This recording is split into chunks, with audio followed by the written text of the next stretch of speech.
In a luxury restaurant, a poor girl was mocked until a CEO noticed. Her phone buzzed, and the words cut deeper than any knife. "You really thought I would show up? Not worth the Uber." In that instant, Anna sat frozen in a candlelit restaurant built for love. But she was alone in her mother's old dress, surrounded by laughter that wasn't hers. Every whisper, every glance turned her shame into a spotlight she couldn't escape. Across the room, a powerful man watched her crumble in silence. What would you have done in his place if you saw a stranger humiliated before the world? Stay with me till the very end, and let me know where you're watching from, so I can see how far the truth really spreads. Anna sat at the table, her hands folded tightly in her lap, trying to stop them from shaking. She had put on her mother's old ivory dress, the one she saved for moments that mattered, but now it felt like a cruel joke. Each minute that passed cut into her chest. 15 minutes, 30, then 45. Her eyes darted to the door again and again, but no one came. The couples around her noticed. Their whispers brushed against her like thorns, and she forced her chin higher, even as her stomach twisted. Her phone lit up, and she grabbed it quickly, praying for a simple excuse. The words hit harder than any slap. "You really thought I would show up? Not worth the Uber." Her breath caught. She read it again, hoping she had misunderstood, but the sting only grew sharper. She clenched her teeth, biting back the tears that threatened to fall. Around her, laughter swelled like waves, each sound reminding her she had been made a fool of. A server approached with polite restraint, lowering his voice. "This table is usually for couples. Would you like to order something, or should I prepare it for someone else?" The heat burned in her face, as if every eye in the room had turned on her. She shook her head quickly, gripping the napkin in her hands until it crumpled. For a moment, she thought about running out the door, but her legs would not move. She stayed frozen, a statue carved out of shame. At a table nearby, David Blake watched quietly. He saw the flicker in her eyes when she tried to swallow her pain, the stiffness in her shoulders that barely kept her from breaking. He knew that posture. It belonged to someone who refused to collapse even when the ground gave way beneath them.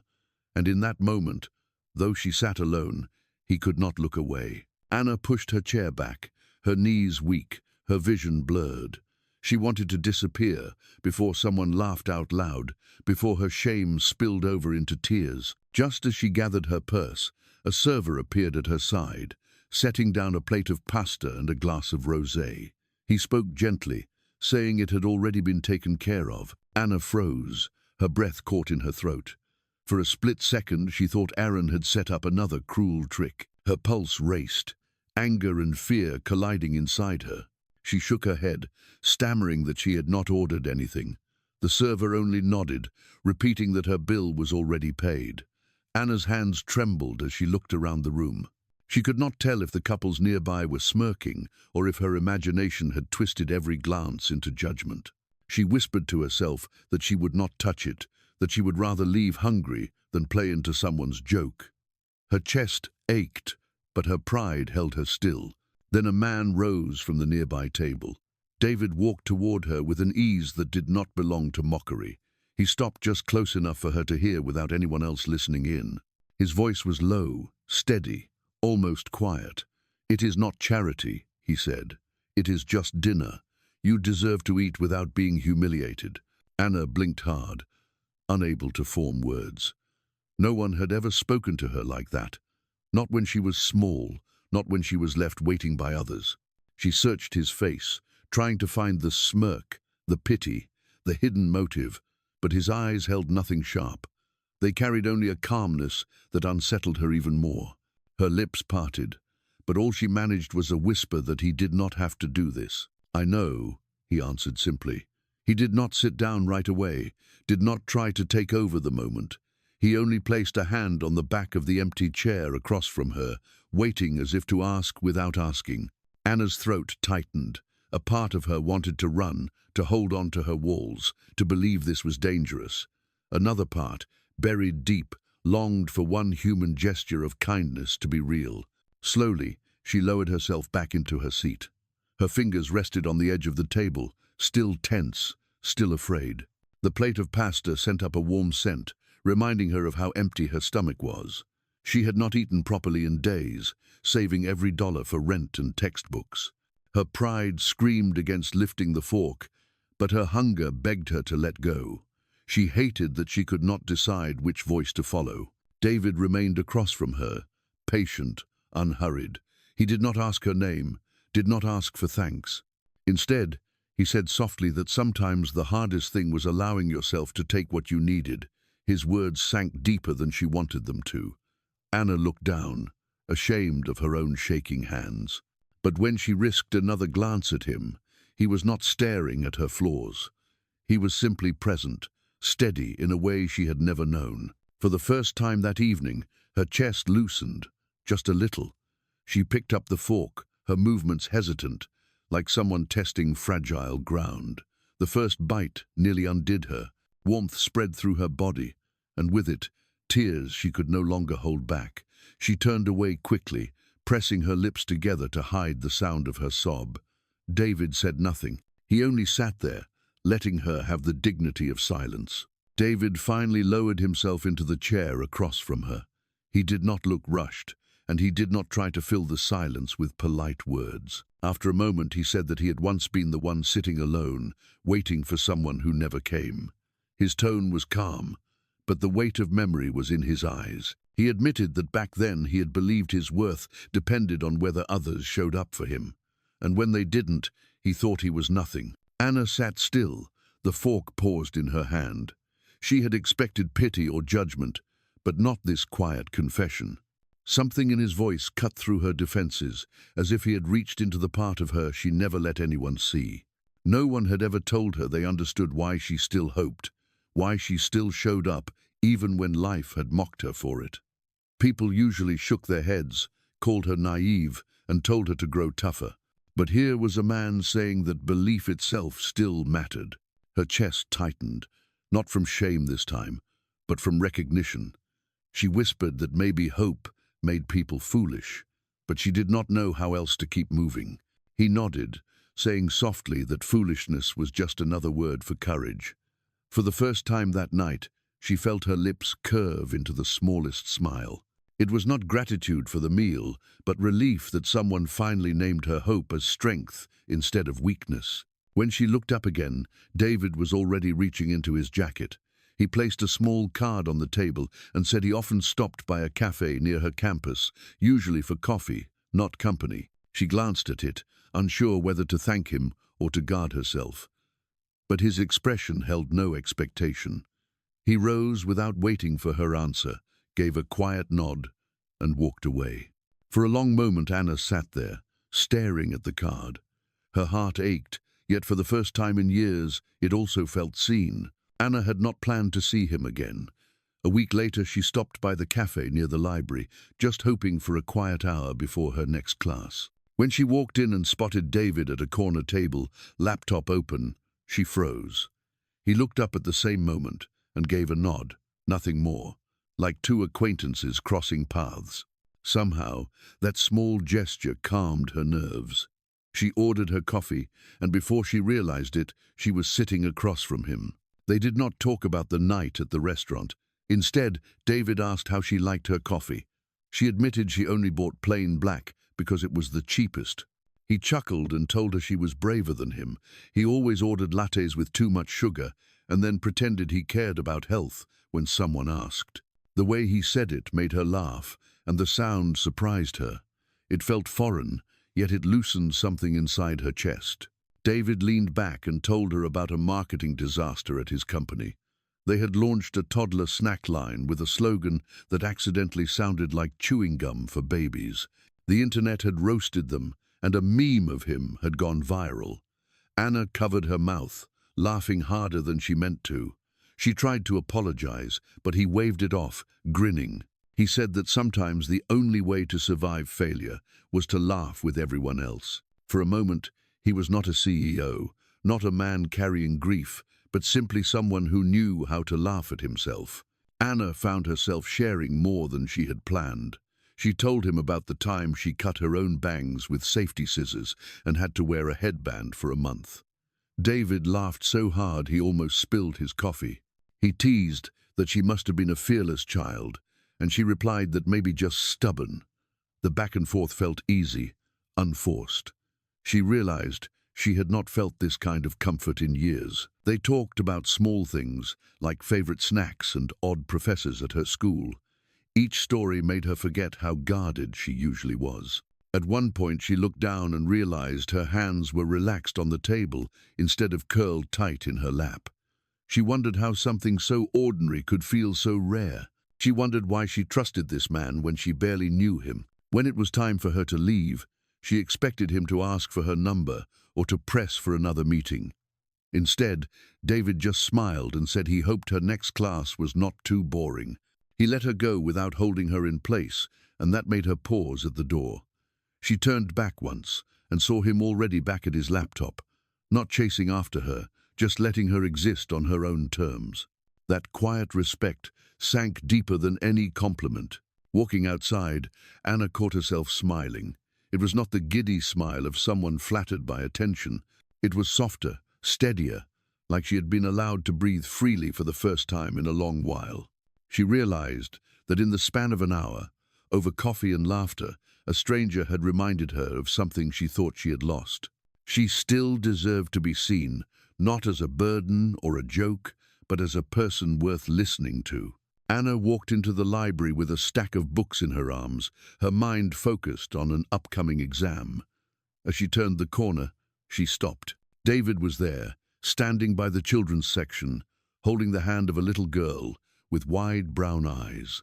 For a second, Anna hesitated, unsure if she should approach, but the little girl peeked out from behind David's leg and stared at her with quiet curiosity. David noticed and gave a small nod, as if to say it was fine. The girl pressed closer to him, shy at first. Anna bent slightly, offering a soft smile, and whispered hello. The girl whispered back, almost to herself, that Anna smelled like her mommy. The words hung in the air, delicate and sharp all at once. David froze, his shoulders stiff, his eyes shifting down as if the ground had just opened beneath him. Anna's chest ached at the sight. She knelt to be level with the child and spoke gently, telling her that her mother must have smelled like kindness. The girl's face lit up with the simple affirmation, and she reached out to brush the hem of Anna's sleeve. David's jaw tightened, his eyes glistening, though he tried to look away. In that moment, Anna realized she had stepped into a sacred space, one guarded by grief and memory. She rose slowly, careful not to break the fragile peace. David finally looked at her, and though no words came, his expression said more than enough. He had not planned for anyone to meet this part of his life, yet she was there, standing quietly beside him, not pushing, not demanding. For the first time, the distance between them shrank, not through laughter or shared stories, but through the tender honesty of a child's instinct. Lily lay curled on the couch, cheeks flushed, her small body restless with fever. David sat nearby, exhausted after hours of checking her temperature and coaxing her to sip water. When the doorbell rang and Anna stepped in, carrying a small bag, he looked both relieved and uncertain. She did not hesitate. She set the bag down, knelt by Lily, and gently brushed damp hair away from the child's face. Anna whispered that she had brought something her mother once used for fevers. She pulled out a towel wrapped around herbs and pressed it softly against Lily's forehead. The girl sighed, her breathing easing for the first time that day. David watched in silence, his shoulders heavy, unsure whether to thank her or keep distance. Then Anna began to hum, her voice almost like a breath. The melody was simple, tender, carrying a comfort that filled the quiet room. David's head snapped up. He knew that tune. His late wife had sung it every night when Lily was a baby, changing the words into nonsense verses that made the child laugh. Hearing it again was like being hit by a wave he could not fight. His chest tightened, and before he could stop himself, tears spilled down his face. He turned away, covering his eyes, but the sob escaped, raw and broken. Anna paused only a moment, then continued to sing, her voice steady even as she noticed his pain. She looked down at Lily, who was already drifting into calmer sleep, soothed by the lullaby. When the song ended, Anna spoke softly, saying that children do not forget love, they only wait for it to return. David lowered his hands, his face wet, his breath uneven. He whispered that he thought Lily had forgotten. Anna shook her head gently. She told him that love never disappears. It just waits quietly in the heart. Her words were not grand, but they sank deep, settling in places he had locked away for years. He sat heavily in the armchair, broken open in a way he had not allowed himself to be since his wife's death. The silence that followed was not empty, it was heavy with grief, but also with something new. Anna leaned back against the couch, her hand resting lightly on Lily's small arm. David sat across from them, eyes fixed on the two of them, his defenses gone. For the first time in years, he did not feel like a man holding his world together by sheer force. He felt like a father who could let someone else hold part of the weight. In that fragile quiet, the three of them breathed in unison. They did not speak again. They did not need to. The night stretched on with only the sound of Lily's steady breaths, and in that stillness, something shifted. It was not a declaration or a promise. It was the unspoken truth that healing had begun, not just for a child fighting a fever, but for the man and the woman sitting with her, finding themselves in the soft glow of an old song. Anna sat on the park bench, with the letter folded in her hands. She had read it over and over, the words both a blessing and a weight. A scholarship in pediatrics, full tuition, a chance she had dreamed of for years.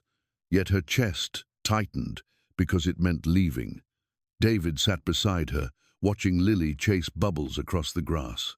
She finally whispered the news, her voice trembling as if confessing a crime. David's eyes widened, then softened. He told her it was incredible that she had earned it. But Anna shook her head, saying she was afraid he would think she was walking away now that things felt steady. Her throat closed around the words. She admitted she did not want him to believe she had used their kindness as a stepping stone.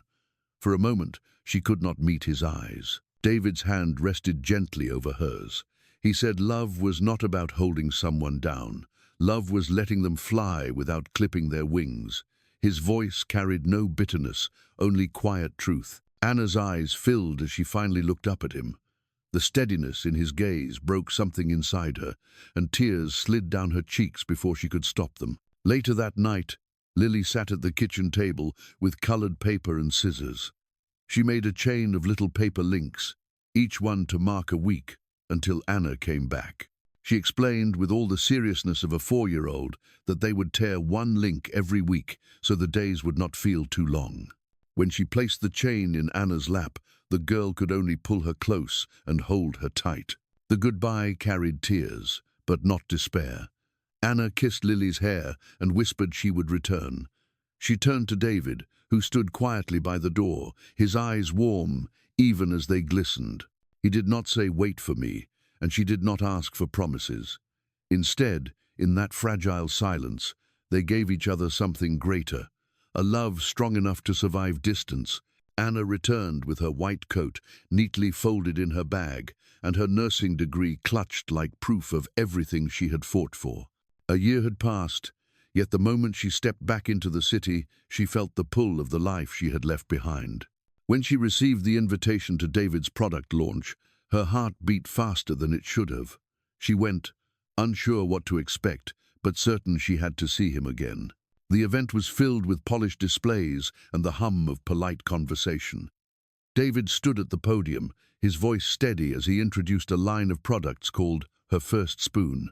He spoke of dignity, nourishment, and second chances, and as Anna listened, she knew he was not only talking about food, he was honoring women like her, women who had once sat alone with nothing but hope.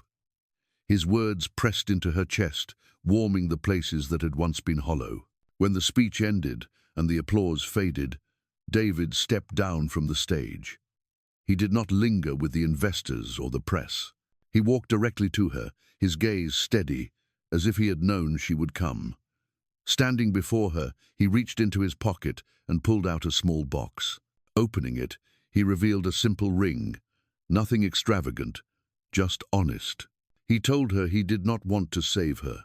He only wanted to stay if she would let him. The crowd melted into silence around them, but Anna only saw him. She thought back to the girl she had been a year ago, sitting humiliated at a table for two. She was no longer that girl. She was stronger now, standing as a woman who could choose love without fear. Her eyes softened, her breath unsteady, but her nod was sure. Not a desperate nod, not a grasp at survival. It was a quiet yes, born from peace. David slipped the ring onto her finger, and for the first time, they both understood that love had not rescued them. It had waited for them to be ready, and now it was simply theirs. They returned to the same restaurant where everything had begun. This time there was no empty chair, no whispers from strangers. The three of them walked in together, hand in hand, and were led to a table set for family, not for pity. Candlelight flickered softly, and Anna felt the weight of the past melt away with every step. Lily climbed into her seat, her little backpack bouncing on her shoulders. She reached inside and proudly unfolded a drawing.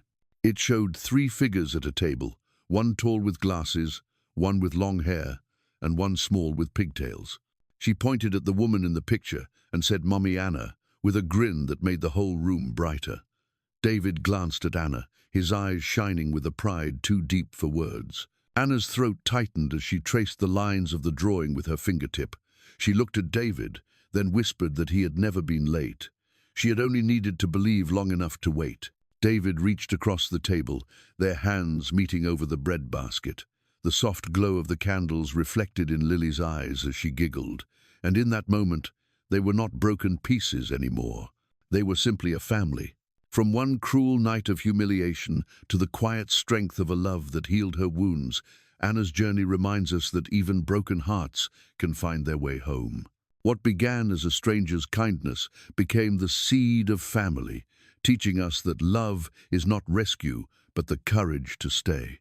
This story is not only theirs, it is a reminder for all of us that compassion can change destinies. If this story touched you, share your thoughts below, and don't forget to like, subscribe, and share Emotional Echoes.